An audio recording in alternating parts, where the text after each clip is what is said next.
فيديو جديد ومنتو جديد. اليوم جبنا لكم السردين ديال المغرب. هذا السردين تاع المحيط الاطلسي، موش تاع البحر الابيض المتوسط، سردين مغربي قالك بالفلفل الحار وزيت عباد الشمس. هذه شريتها تقريبا بصوردنا 20,000.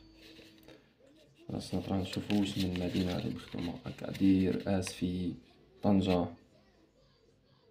مكتوبة كلش بالفرنسي ولا بلونجلي ولا ما عييت نفهمها منين. المهم عييت نفهمها منين، نجربوها ونشوف. هاي الباطا تاعها كيفاش تجي. اها كيفاش يجي. المهم هي الزيت تاعو نورمالمون ما تاكلش، حنا ناكلو كلش راح.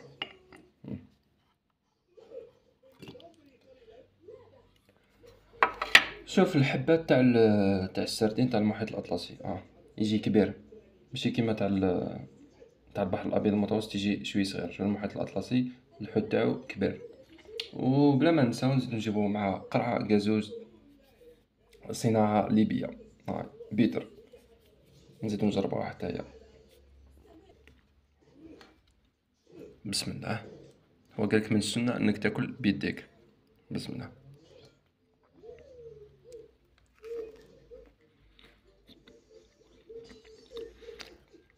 كيما مكتوبة في الكرتونة، حارة، سردينة حارة بالزيت، وبنينة بنينة بنينة ما شاء الله.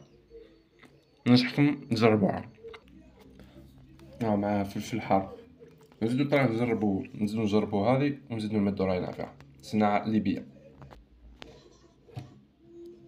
الحاجة اللي تعجبني في لي برودوي تاع ليبيا انهم يكتبوا باللغة الانجليزية صودا درينك، ما يكتبوش باللغة الفرنسية. ان شاء الله حتى حنا في الجزائر نكتبوا باللغة الفرنسية.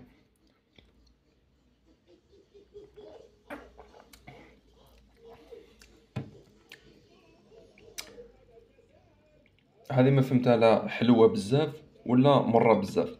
هذه نعطيها 0.30 هكا، 0.30 على 10. هذه نعطيها 10 على 10.